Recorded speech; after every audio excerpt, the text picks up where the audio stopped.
Sore hari ini ya Tuhan, kami menyerahkan dalam tangan Tuhan. Urapi semua kami yang ada di tempat ini dengan pengurapan yang sama, untuk kami bisa bukan hanya sekedar mendengar, tapi juga bisa memahami, menembus, menyingkap setiap selubung-selubung rahasia itu, sehingga kami semua bertumbuh di dalam kebenaran firman, sehingga kami semua semakin mengenal firman dan semakin mengenal Yesus Kristus sebagai Tuhan dan Juru Selamat kehidupan kami. Dalam nama Tuhan Yesus, tuntun kami dengan kebenaran firman yang berkuasa, karena kebenaran firman-Mu itu memerdekakan kami. Terima kasih Bapa, kami siap menyambut firman Tuhan, dan semua kita yang siap diberkati dengan firman kebenaran, sama-sama kita katakan amin. Puji Tuhan, haleluya, shalom. Silakan duduk saudaraku. Ya, sore hari ini kita masih berbicara atau masih menyikapi semua tentang apa yang Tuhan ingin nyatakan kepada kita semua, Jemaat Generasi Emas di tahun 2025 ini. Nah, apa yang saya ingin bagikan kepada Anda, kepada semua jemaat itu bertujuan bukan hanya untuk gereja, tetapi untuk jemaat juga. Karena Anda sebagai umat Tuhan yang bersama-sama komit untuk bertumbuh dalam pelayanan generasi emas. Saya berdoa beberapa bulan terakhir itu untuk Tuhan, kira-kira apa ya yang Tuhan akan bawa kita di tahun 2025. Tentunya kan perlu seperti itu, kita perlu menangkap dulu. Walaupun tidak utuh, tidak dalam bentuk yang sempurna, tidak dalam bentuk yang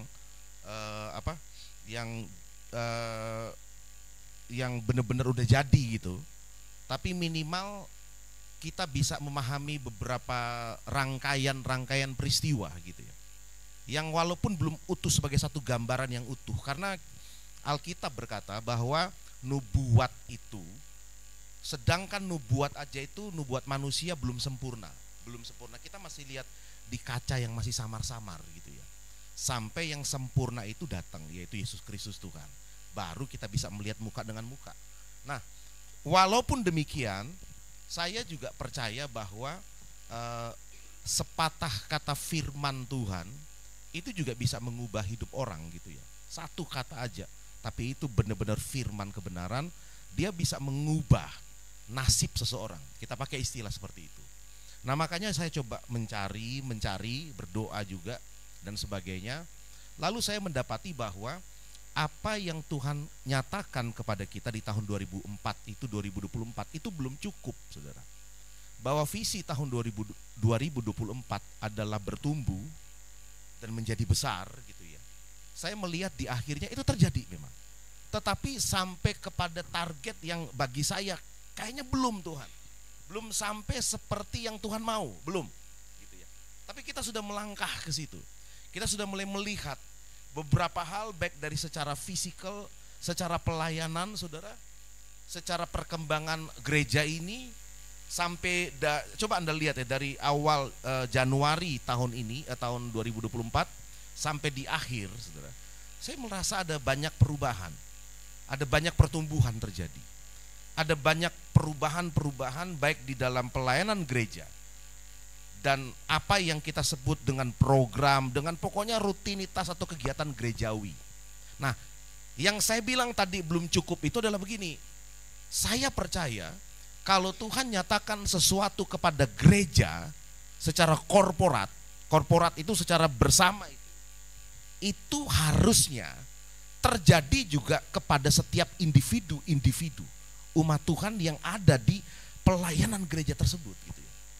Makanya saya sama sekali bukan hanya tidak percaya, saya sama sekali menolak misalnya terjadi begini nih, pertumbuhan gereja sampai fisik gereja itu membesar, luar biasa, fasilitasnya luar biasa, tetapi masih ada jemaat yang sulit makan, saudara.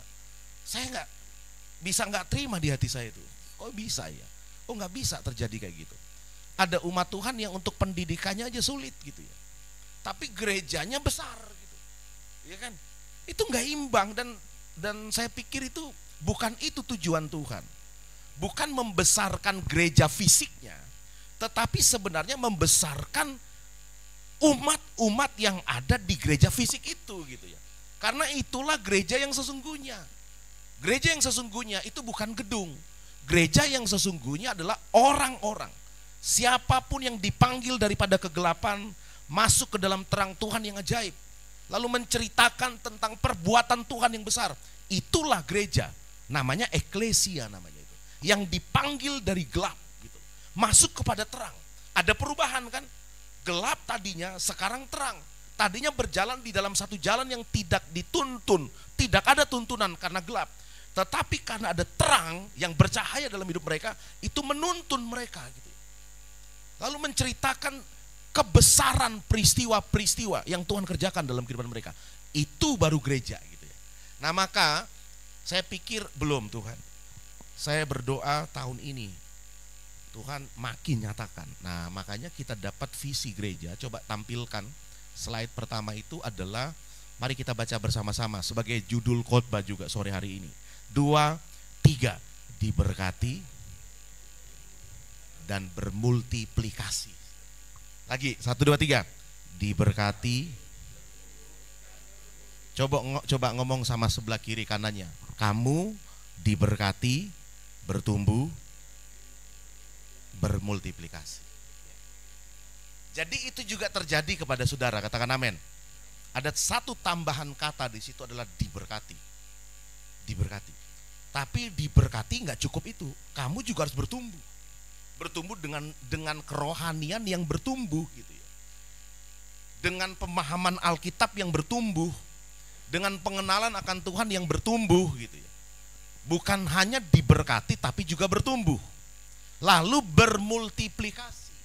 Saya pakai kata bermultiplikasi. Saya lebih pas dengan kalimat atau kata ini. Bermultiplikasi.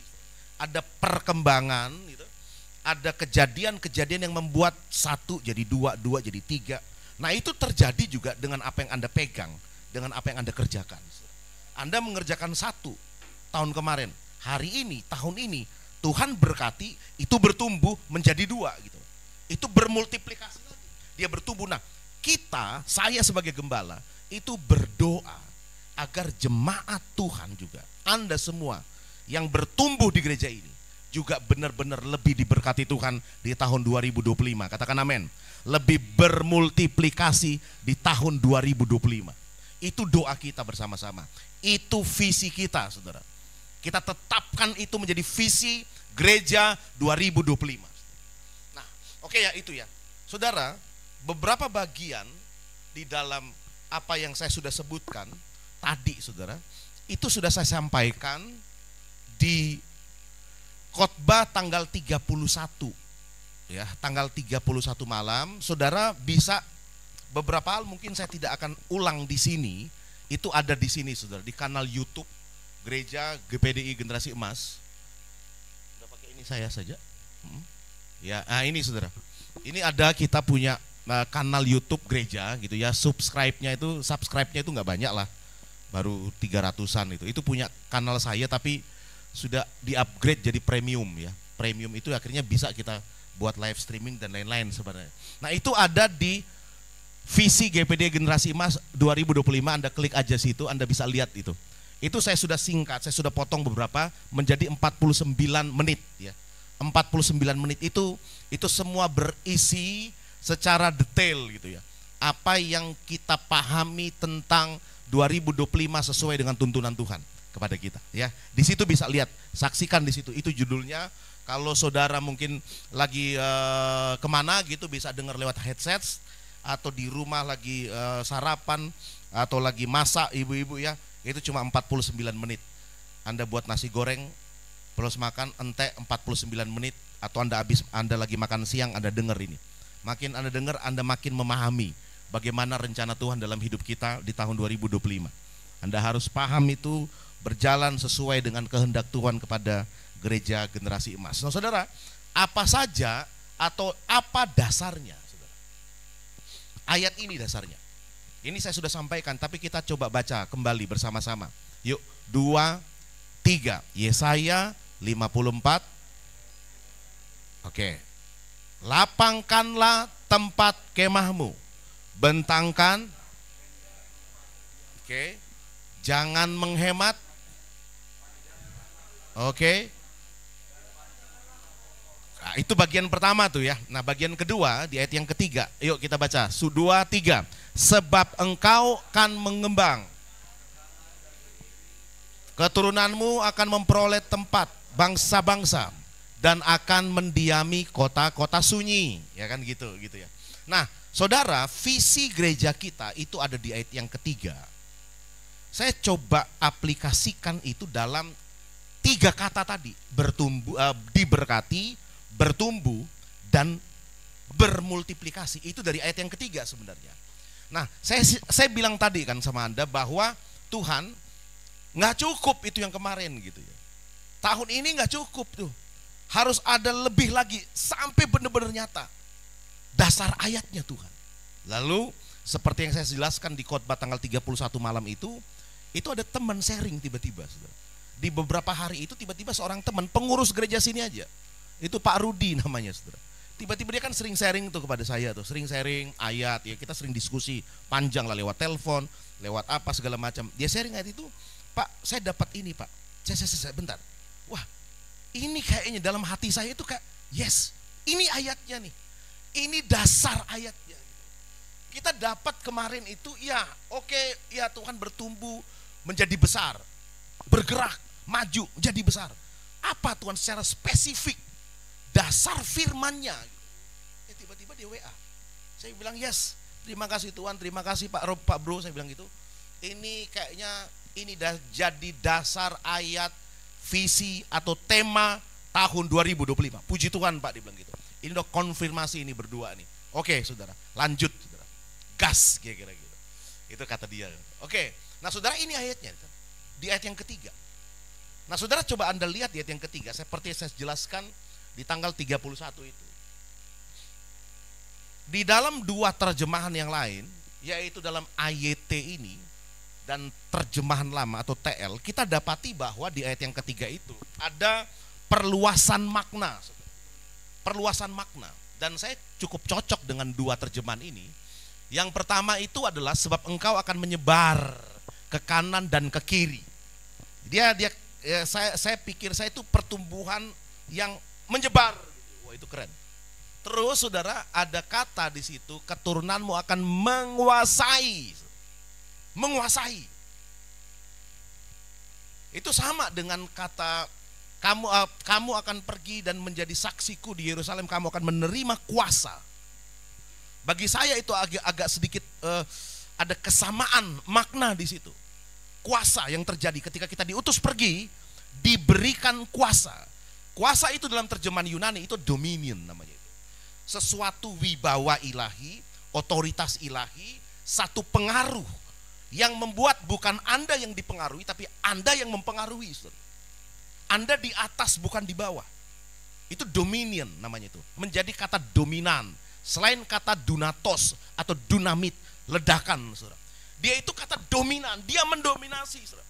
Anak Tuhan itu harus mendominasi. Dalam kehidupannya harusnya begitu. Ada banyak orang didominasi oleh masalah kan itu. Akhirnya dia nggak bisa bertumbuh. Kenapa? Ayo ke gereja. Ayo baca Alkitab, ayo bertumbuh lagi. Gue lagi ada masalah bro, gak bisa gue begini-begini. Itu dia didominasi oleh masalahnya dia. Kita gak boleh Pak. Tahun ini pastikan kamu yang di atas masalahmu. Katakan amin. Masalah memang ada, tapi masalah tidak menguasai kita gitu loh. Kita yang mengatur tempo ritmenya dalam kehidupan kita. Dan itu semua atas kehendak Tuhan yang terjadi dalam hidup kita di tahun ini. Nah, terjemahan lama, saudara, terjemahan lama juga berkata begini, karena engkau akan bertambah-tambah. Bertambah-tambah. Ke kiri, ke kanan, dan benihmu akan memusakai segala orang kafir. Dan, ini juga menarik, saudara, meramaikan pula segala negeri yang rusak itu. Kalau di dalam ayat itu dikatakan di situ bahwa negeri yang sunyi, ya kan? Nah, saudara bisa lihat semuanya di unggahan khotbah YouTube itu tadi. Ada semua penjelasan, ada semua di situ. Karena saya akan menjelaskan kepada saudara itu di bagian berikutnya, bukan di sini. Karena ini saya percaya itu sudah tersampaikan kepada jemaat Tuhan. Oke. Nah, saudara, di berikutnya saya merangkum semua tadi, saudara, dengan 3 kata ini: diberkati, bertumbuh, dan bermultiplikasi, saudara. Saya rangkum itu, saya dapat di Tuhan. Oke, semua referensi kita sudah baca, kita sudah pahami, tetapi tentunya ada satu makna yang lebih spesifik buat kita, gitu. Maka dapatlah tema atau topik atau visi ini, saudara. Sekali lagi ngomong sebelah kiri sebelah kanannya, kamu diberkati, bertumbuh, dan bermultiplikasi. Katakan, ayo 1, 2, 3. Nah, oke. Ayat 3, saudara, kalau Anda baca itu ayat 3, itu dikatakan bahwa ayat 4 lah kalau tidak salah itu. Siapkanlah dirimu. Kan gitu. Jadi, pertumbuhan, blessing dari Tuhan dan multiplikasi yang terjadi atas hidup saudara itu butuh yang namanya persiapan. Itu bagian kita tuh. Bagian Tuhan menjalankan kehendaknya, memberikan berkatnya, memberikan blessingnya. Tapi bagi umat Tuhan itu persiapannya.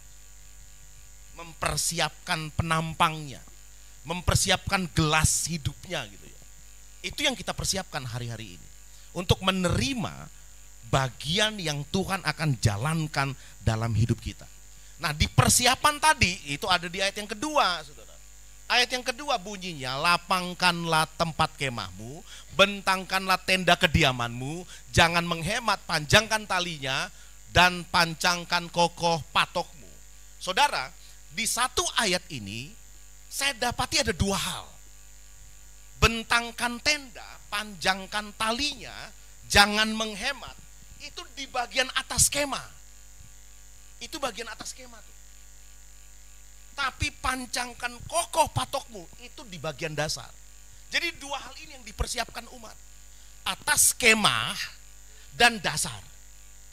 Jadi Tuhan berkata begini, tahun ini keturunanmu akan menguasai bangsa-bangsa, misal kata gitu. Kamu akan berkembang ke kanan ke kiri. Kamu akan menguasai. Kamu akan ditaruh di satu kota sunyi, satu tempat yang sunyi, yang rusak. Dalam terjemahan lama berkata yang rusak, tapi kamu mempengaruhinya. Kamu tidak ikut rusak di sana, tapi kamu melakukan satu perubahan yang ada di sana. Katakan amin, saudara. Nah, saudara, ini bagian Tuhan, tetapi bagian kita persiapkan penampangnya. Apa itu? Yang pertama bagian atasnya, yang kedua bagian dasar dari kemah. Karena ayat ini dipakai alegori, dipakai satu simbol kemah. Nah, di situ kita lihat, coba lihat ya. Yang pertama bagian atas tuh. Nah, ini saya sudah jelaskan di tanggal 31. Bagian atas kemah, lapangkan kemah, bentangkan tenda, jangan menghemat, panjangkan talinya, 3 hal. Tapi bagian bawah yaitu pancangkan kokoh patokmu. Saudara lihat ya. Sekilas aja nih. Lapangkan kemah, ini kemahnya. Kemah orang zaman dulu itu adalah ini, saudara. Saya coba cari referensi, cukup sulit ya. Gambarnya itu cukup sulit, ada sih tapi nggak begitu cocok, nggak begitu pas. Sampai saya coba buat di AI, saudara. AI itu ada. AI itu ada, saudara. AI coba gambarkan kemah atau tenda orang Israel zaman dulu. Wah, dia punya datanya, digambar sama dia. Cuma nggak ada 1 menit, cuma ada 20 detik. Tek keluar gambar ini, saudara. Saya coba cocokkan dengan gambar-gambar, iya hampir sama memang. Kemah yang dipakai orang Israel di padang gurun zaman dulu, saudara. Kemah-kemah di zaman itu kayak begini dibentuknya. Kemahnya begitu. Nah, Alkitab berkata bahwa lapangkan kemah, bentangkan tenda. Jangan menghemat, panjangkan talinya. Untuk melakukan satu tindakan hermeneutis gitu ya. Di dalam sekolah-sekolah teologi kan diajarkan. Saudara, ada 2 cara untuk memahami firman. 2 cara besar. Yang pertama itu cara akademisi. Itu cara kita menyelidiki kitab-kitab suci itu. Itu yang dipakai oleh sekolah-sekolah kenabian Yahudi itu. Itu yang dipakai sekolah-sekolah teologi orang Yahudi. Dari zaman dulu sampai rabai yang paling terkenal tuh Rabai Gamaliel tuh. Itu gurunya dari Paulus itu ya. Nah, mereka itu memakai metodologi yang berbeda dengan punyanya Yunani. Yunani ada tuh caranya. Yunani itu lebih ke arah kelas kayak kita gini. Tapi kalau kelasnya orang Yahudi itu lebih ke arah ayo mengajak, jadi diajar dulu. Yang kedua dia panggil muridnya ikut ngajar bareng. Yang ketiga muridnya yang ngajar gitu loh. Gurunya jadi penonton. Nah itu orang Yahudi punya itu sistem pengajarannya, sistem belajarnya model kayak gitu. Tapi orang Yunani itu lebih ke arah discuss. Habis ngajar diskusi, tanya jawab, debat. Itu cara itu. Tapi dua cara itu yang dipakai dalam metodologi semua akademisi yang ada. Semua. Sampai dalam dunia sekolah-sekolah Alkitab, bahkan sekolah teologi ya, saudara. Nah, yang kedua adalah pewahyuan. Yang pertama penggalian secara rasional. Ada metodologinya.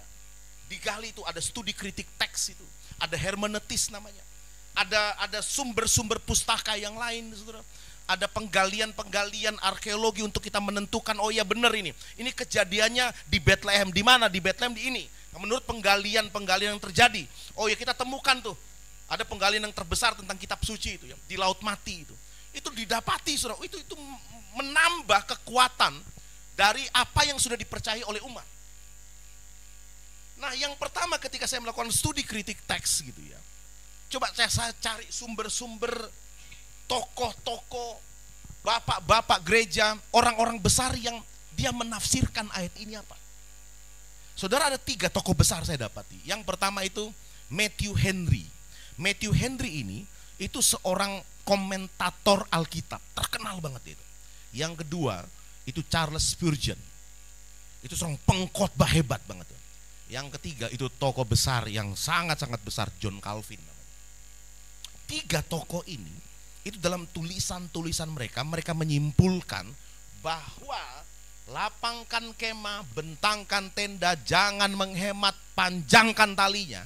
Itu bicara tentang pertumbuhan. Kalau Charles Spurgeon, dia lebih ke arah begini. Karena dia orang misi, dia pengkhotbah terkenal. Dia lebih berkata begini, bahwa umat Tuhan itu harus mempersiapkan tempat, melatih orang-orang untuk melakukan misi ke seluruh dunia. Karena akan terjadi, saudara, dia bilang itu akan terjadi orang-orang yang akan dibawa Tuhan ke gerejanya. Charles Spurgeon lebih berkata bahwa itu pertumbuhan jiwa-jiwa. Umat Tuhan mempersiapkan tenda yang besar untuk orang-orang baru itu masuk. Itu kata Charles Spurgeon. Kata Matthew Henry juga kurang lebih sama, saudara. Itu pertumbuhan orang-orang yang datang, yang akan dilayani. Siapkan itu gitu ya. Siapkan fasilitatornya. Itu karena Matthew Henry. Kata John Calvin hampir sama juga sih sebenarnya. Tapi John Calvin lebih menyoroti ke arah spiritual. Itu kayak pertumbuhan spiritual orang Kristen. Dan dia terjadi sama dia kan. Luar biasa pemahaman firman orang ini, saudara. Nah, itu menjadi referensi saya tuh. Dari referensi saya bilang begini, Tuhan oke, tetapi tentunya kan beda juga generasi emas itu dapatnya apa?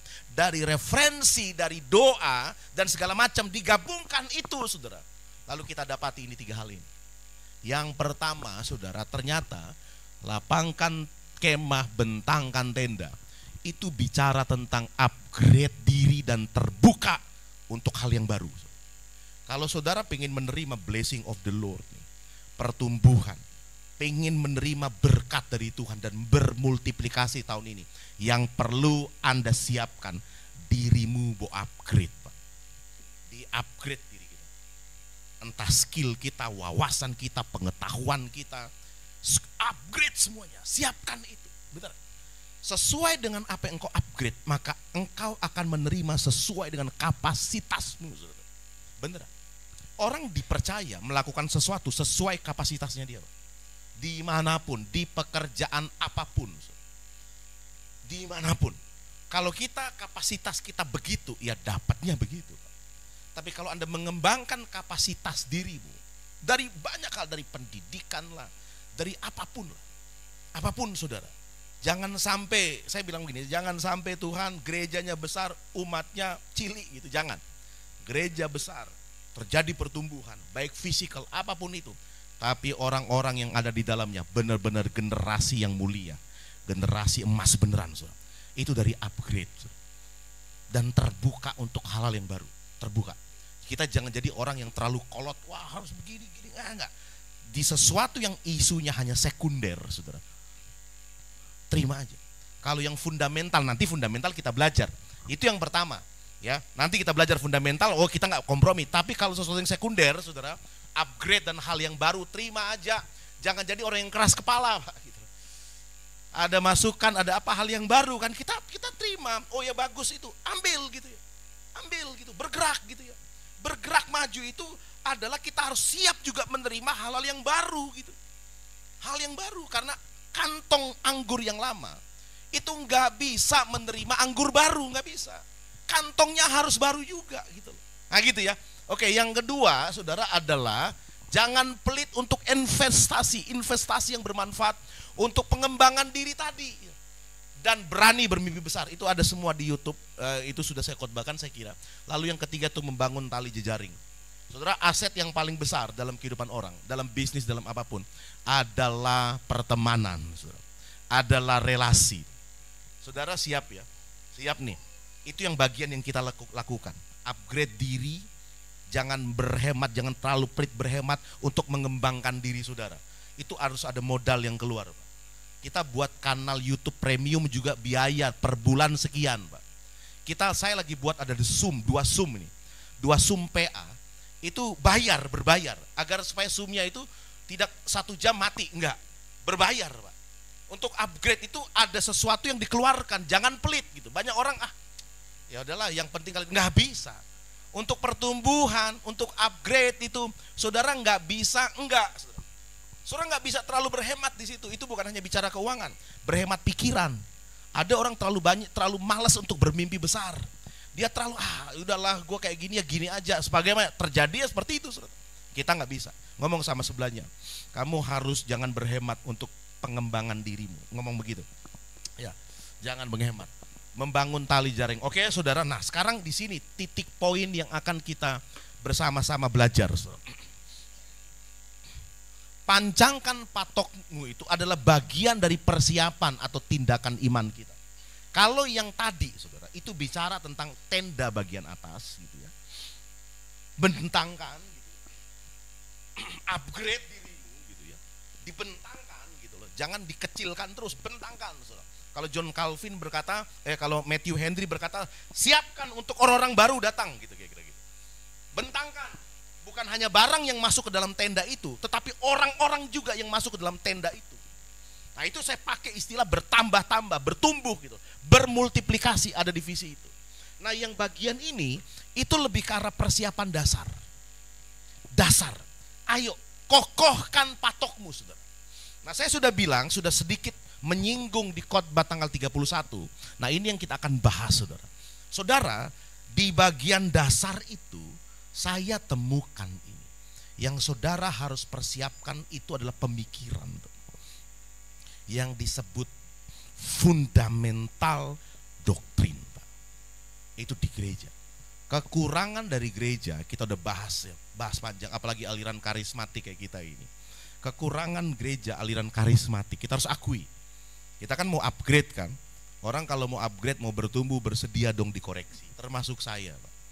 Saya melihat benar juga hasil diskusi dengan banyak teman, saudara. Iya, kekurangan gereja kita atau aliran karismatik itu, kita itu kurang menyampaikan khotbah-khotbah doktrinal, Pak.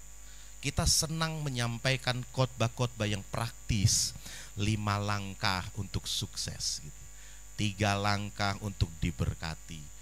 Apa itu tentang berdoa? Itu yang praktis. Ya memang orang senang dengar karena itu ya ringan kan gitu. Sesuatu yang dialami sehari-hari gitu ya. Bagaimana lepas dari jerat hutang. Nah, itu ada khotbah kayak gitu, saudara. Ada khotbahnya. Ada kayak khotbah-khotbah yang sifatnya praktis gitu ya. Ada orang suka gitu. Saya pernah bilang di tempat ini 85% orang jemaat itu senang dengar khotbah praktis, Pak. 15% orang yang suka khotbah doktrinal. Cuma 15%. Itu dari penelitian dari Yakub Susabda, seorang guru besar reform di Indonesia. Dia bilang begitu dalam satu seminarnya. Oh ya benar juga saya bilang gitu ya. Karena orang kan kalau disuruh dengar khotbah doktrinal, saudara, khotbah doktrinal itu ini nih. Apalagi doktrin fundamental, dia memerlukan filosofi, berpikir. Ketika dia dengar khotbah dia berpikir gitu. Dan orang gak suka. Dia bilang begini, Pak Pendeta, 6 hari gue udah kerja, gue udah capek dalam bekerja. Lalu dengar khotbah disuruh mikir, kata gitu. Harusnya gue di-entertain. Nah itu saudara. Itu jadi kayak gitu. Jadi gereja bagi kalangan orang ini yang 85%, mereka lebih suka di gereja itu di-entertain gitu. Kalau mau di-entertain, saudara, itu nonton stand up comedy lah wis. Wah itu Anda bisa ngekek sepanjang malam itu. Itu YouTube-nya ada semua, saudara. Itu entertain tuh, hiburan jadinya. Gereja jadi hiburan. Nah kalau kita mau bertumbuh, perhatikan fondasinya. Kekurangan kita, kekurangan hampir sebagian kita. Saya banyak, jangankan jemaat deh, saya diskusi dengan banyak pendeta kok Pak. Waduh kamu gak ngerti, ini doktrin fundamental loh. Apa doktrin fundamental itu? Ada banyak, ada 7 sebenarnya sih. Protestan itu merangkum 7. Kalau gereja-gereja GPDI ya sekitar 6 atau 7, 8.6. Kita di generasi emas, saya sederhanakan aja. Yang disebut doktrin fundamental itu yang kita akan jalankan di gereja ini nanti, saudara. Itu yang pertama ini. Coba Anda lihat sebelah kanan itu ya. Yaitu doktrin tentang Alkitab adalah firman Allah. Satu ya. Yang kedua, baca yang merah itu, bagian merah-merah apa itu marum ya itu.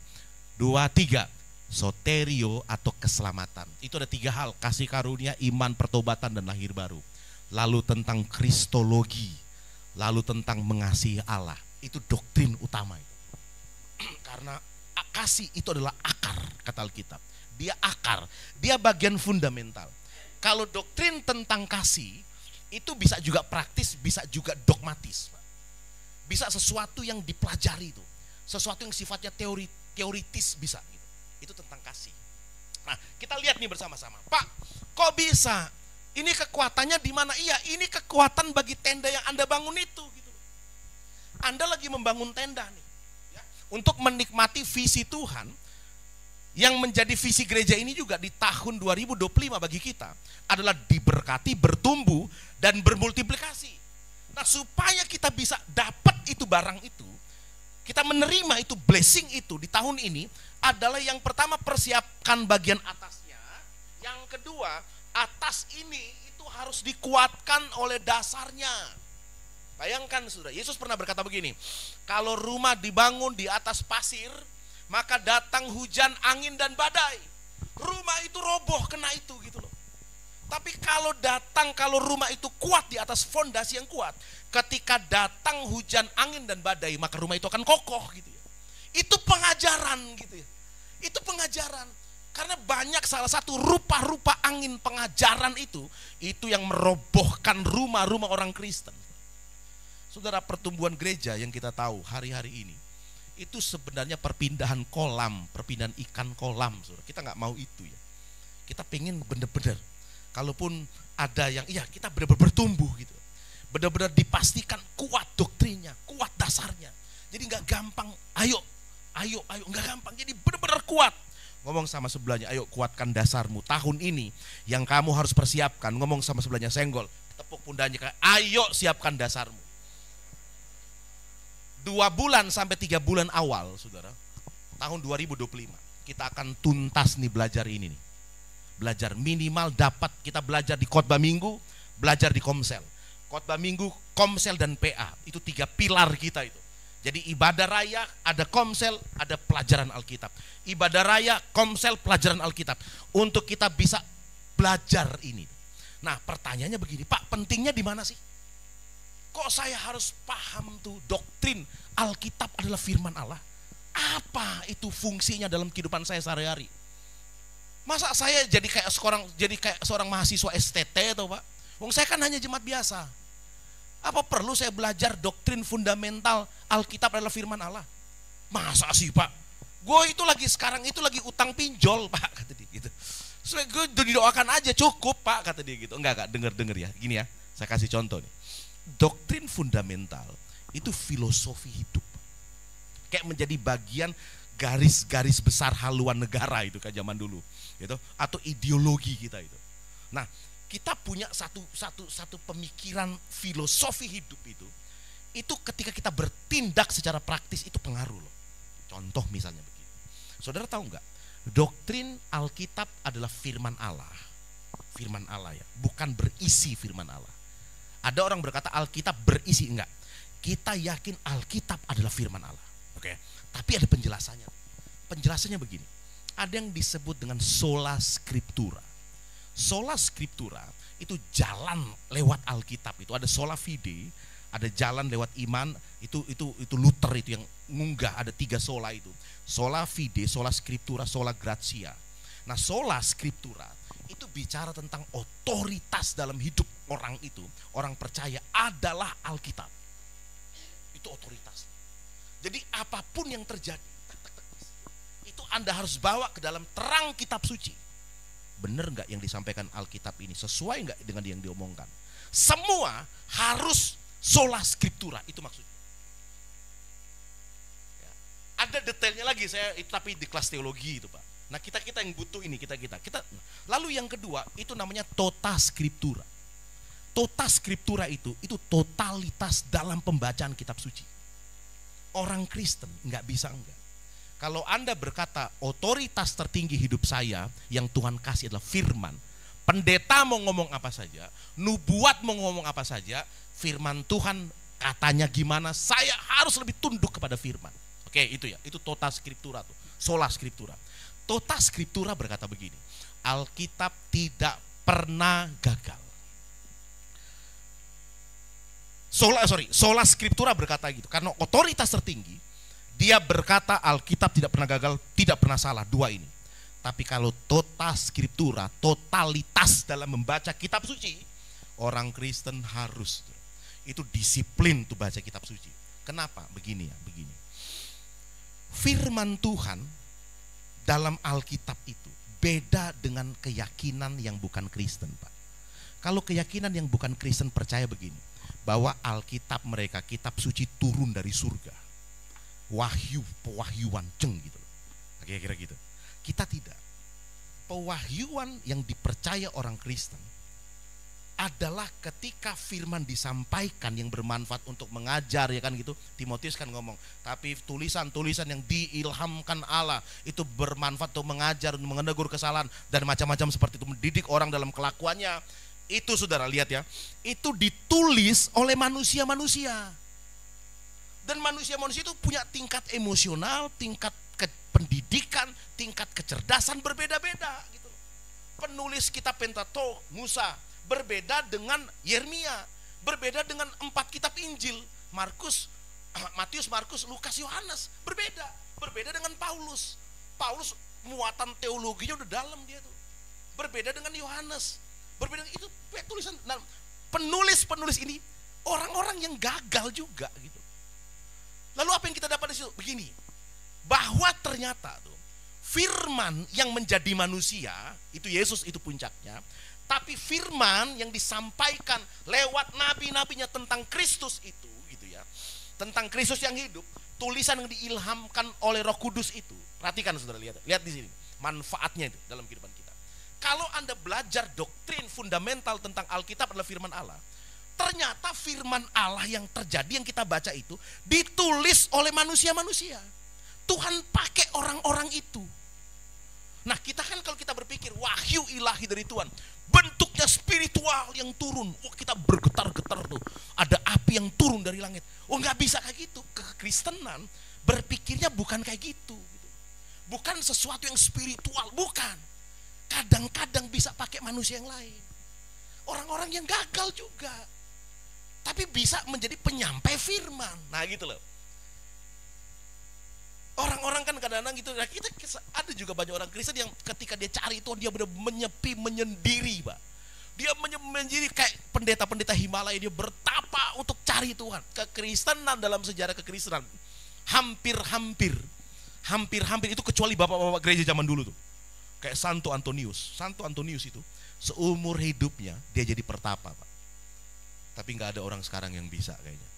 Jadi pertapa nggak merit, nggak nikah, mohon maaf ya, alat kelaminnya itu dipecahin pakai batu sama dia untuk mengkebiri dirinya sendiri. Tang gitu. Saya dibawa ke Bethlehem atau kemana saya lupa itu, ditunjukin waktu saya ke Israel tuh, itu tempatnya Santo Antonius tuh di sini. Sendirian sampai mati dia di gua itu. Ngomong sama sebelahnya, bisa kowe kayak ngono gitu. Ora dolanan TikTok gitu. Bisa kowe kayak ngono. Iya, sekarang enggak gini. Jadi kita pengen cari Tuhan, itu juga bisa lewat orang lain loh, bisa bicara. Saudara percaya nggak? Kadang-kadang Tuhan ngomong sama kita itu sederhana, nggak harus lewat pewahyuan, tapi tiba-tiba ada anak kita ngomong, papa nggak boleh gitu loh papa. Kita ditegur bi anak kita sendiri loh, cilik gitu. Tapi Tuhan bisa pakai mereka itu menyuarakan. Nah itu kita percaya itu dari mana? Dari kita belajar Alkitab adalah firman Allah. Kita nggak jadi orang yang radikal banget secara spiritualisme, saudara. Kita percaya Tuhan juga pakai orang-orang yang lain itu gitu loh. Kita menjadi orang yang terbuka, tidak jadi eksklusif gitu. Ketika kita percaya bahwa firman Allah itu adalah Alkitab, adalah firman Allah, kita belajar studi kritik teks. Kita belajar mengembangkan diri kita secara akademis. Karena kita percaya Tuhan juga bicara dengan tokoh-tokoh besar masa lalu gitu loh. Kan ada, sekarang saya pernah ketemu seorang hamba Tuhan yang malas dia belajar. Enggak, Tuhan bisa bicara lewat saya doang sendiri. Oh, hebat banget loh. Sehingga dia menolak semua pendapat dari penulis-penulis yang lain, pendapat dari tokoh-tokoh yang lain gitu loh. Dia percaya dia sendirian dengan Tuhan. Enggak, doktrin Alkitab adalah firman Allah. Itu membuat kita terbuka. Tuhan bisa pakai malaikat-malaikat yang lain itu loh gitu loh, sebagai alatnya dia. 66 kitab itu ditulis oleh orang puluhan Pak, nabi-nabi banyak banget itu yang menulis kitab suci itu. Tuhan pakai segala orang. Di sini kita bisa belajar, Tuhan juga bisa pakai saudara. Ngomong sama sebelahnya, Tuhan juga bisa pakai kamu ternyata jadi alat firman Tuhan buat saya, berdasarkan doktrin Alkitab adalah firman Allah gitu loh. Jadi itu bisa mempengaruhi kita banget loh Pak, dalam kehidupan. Anda gak jadi orang yang Kristen eksklusif, tidak mau ditegur orang, tidak mau dikasih pendapat orang, karena nanti Tuhan akan bicara sama saya sendiri. Lu belajar pewahyuan, bukan wahyu ini. Lu belajar pewahyuan bagaimana sih caranya kamu? Kamu belajar pewahyuan kalau menurut Alkitab Tuhan pakai orang-orang. Kamu mendengar suara Tuhan, dengar suara orang dulu gitu loh. Kamu jangan bilang, wah biar Tuhan bicara sama saya. Kan jadi karismatik yang sangat eksklusif jadinya gitu. Nggak mau orang bicara, harus Tuhan yang bicara gitu. Kalau Tuhan bicara udah kiamat kali gitu dunia ini gitu. Mau dengar suara Tuhan gitu, guntur dan segala macam itu. Kita jadi orang yang jadi itu tadi, kebal, merasa semua harus Tuhan sendiri. Enggak. Kamu belajar doktrin fundamental tentang Alkitab adalah firman Allah. Berubah cara berpikirmu. Kamu juga percaya bahwa Tuhan juga bisa pakai orang-orang itu gitu. Dari suara mereka bisa bicara kepada saya. Kan jadi orang yang lebih gitu, tahu paham ya? Jadi orang yang lebih gampang menerima masukan gitu. Ngomong sama sebelahnya, lu gampang menerima masukan tuh sulit banget diajar gitu. Wangel banget tuh, keras kepala gitu kayak gitu. Nah, itu kan gitu dari situ gitu. Belajar baca, saudara, orang-orang yang teologi itu, teolog-teolog itu dia harus belajar buat tesis, buat apapun karya tulis, harus dari buku-buku orang lain juga. Kalau kamu menjadi seorang pengkhotbah, kamu nggak suka dengar khotbah, bahaya kamu. Kalau kamu suka berkhotbah, kamu harus suka juga mendengarkan khotbah. Gitu. Saya Pak, di mobil saya itu kalau saya ke Surabaya paling senang saya khotbah, isinya verbum veritatis itu orang yang usianya masih lebih tua saya, tapi hebat banget mereka. Tapi banyak hal yang Tuhan bisa bicara. Nah itu kayak gitu. Yang kedua saudara, itu soterio tentang keselamatan. Tentang keselamatan itu ada 3 tuh. Kita belajar nantinya. Yang pertama kasih karunia, yang kedua iman, yang ketiga pertobatan dan lahir baru. Saudara lihat, dikasih karunia saja dulu. Iman kita sudah belajar kemarin. Sudah berapa bulan kita belajar tentang iman. Saya percaya jemaat Tuhan udah nangkap, kasih karunia aja. Nah, kasih karunia kita kan percaya begini, saudara, bahwa kita diberkati. Saudara dapat dari Tuhan. Itu tidak perlu harga yang dibayar, nggak perlu. Kenapa? Karena sudah dibayar harganya oleh Yesus. Makanya kita terimanya gratis. Berkat, semuanya kita terima gratis, pemberian cuma-cuma. Wong sedangkan Yesus aja diberikan cuma-cuma, apa meneh berkat Pak? Ada orang ngajarkan begini, kalau keselamatan kamu terima kasih karunia, kalau berkat kamu harus bayar harganya. Hah? Kok bisa kamu? Untuk sesuatu yang lebih murah kok kamu bayar. Yang mahal aja gratis kok. Darah anak domba yang mahal aja gratis. Masa blessing itu bayar? Itu doktrinmu itu kurang, nggak cocok gitu loh. Kontradiksi itu namanya itu. Jadi kalau Anda percaya blessing keselamatan adalah kasih karunia, maka kebenaran karena iman menuntun dari iman sampai kepada iman. Diawali dengan iman, berjalan dalam iman, akhirnya iman. Harusnya begitu tuh. Harusnya konsekuen, konsisten. Kalau berkat keselamatan saja dengan kasih karunia karena percaya, itu kata kitab Galatia pasal 3 kan. Kamu orang Galatia, kamu menerima semua perbuatan Roh Kudus apakah karena kamu melakukan hukum Taurat atau karena kamu percaya? Hai jemaat Galatia yang bodoh, kata gitu. Kamu menerima semua kebaikan, semua pemberian, semua mujizat. Itu hanya karena kasih karunia, kamu percaya itu. Itu kata Paulus. Nah, coba lihat ya. Satu ketika ada orang ngajar ini sama saudara. Kamu hidupmu itu lagi susah nih. Terus gimana Pak? Kamu kurang bayar harga kamu. Oh bisa Pak? Iya toh, kue bangkrut kan hari ini toh, hidupmu susah toh. Ini tak kandani gue. 5 langkah yang harus kamu lakukan. Kamu pergi bertapa tuh di Ungaran kono. 5 bulan gue bertapa gitu, jadi orang suci sek gue. Kalau untuk naik ke gunung Tuhan, siapakah dia? Pakai ayat perjanjian lama ada tuh. Siapakah orang yang naik ke gunung Tuhan? Mereka yang bersih hatinya. Terus apa lagi? Tangannya apa? Ya, tidak menumpahkan darah segala macam. Pokoknya bersih kepalanya semuanya, otaknya bersih. Baru bisa naik ke gunung Tuhan. Saudara, kalau Anda nggak paham teologi, doktrin, saudara, ketipu kita. Dan tidak akan pernah bisa. Saya ngomong di tempat ini, Martin Lloyd-Jones itu seorang hebat, tokoh besar juga dia, hebat itu. Itu waktu dia baca khotbah di bukit, Matius 5 sampai Matius pasal 7. Itu kan moralitas tinggi banget yang diajarkan Yesus tuh. Jangan begini.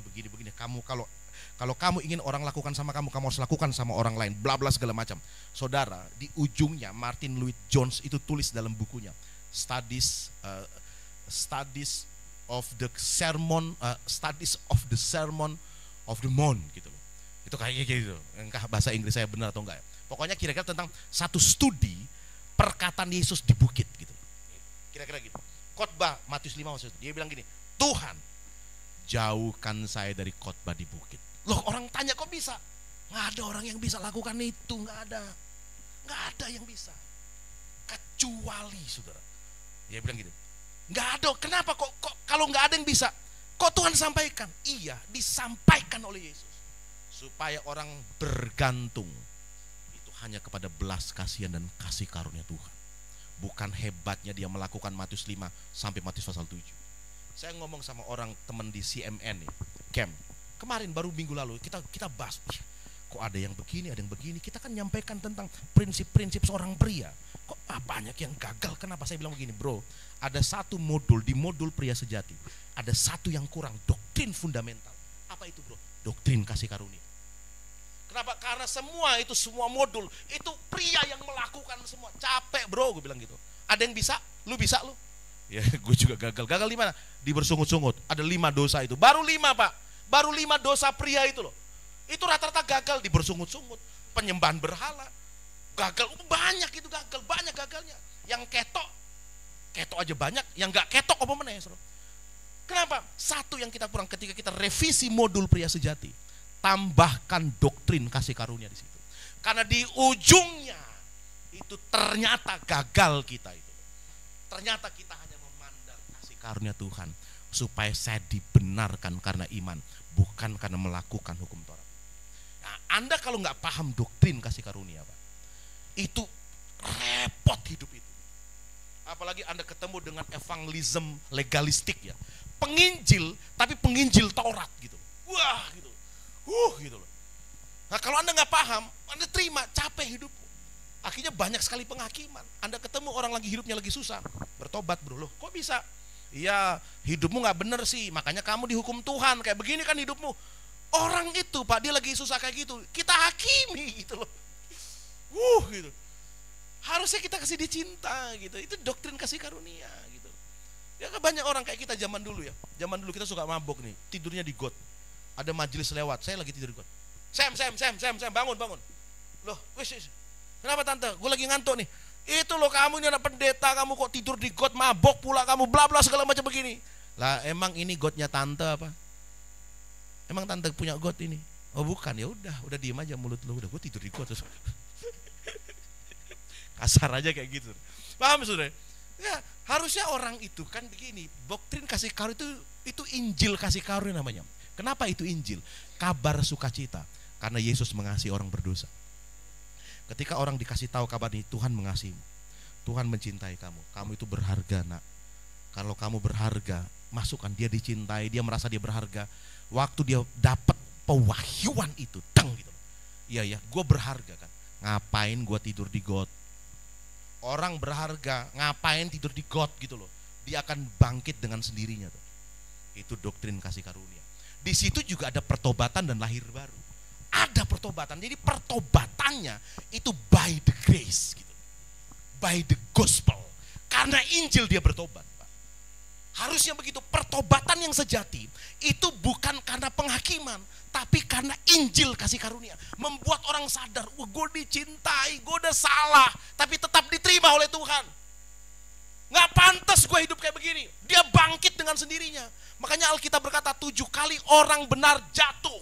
Orang benar jatuh. Itu kalau dalam hukum Taurat, jatuh dilempari batu gitu loh. Mate dan orang bangkit meneh. Gitu. 7 kali orang benar jatuh, 7 kali dia bangun. Ngomong sama sebelahnya, bangun woi.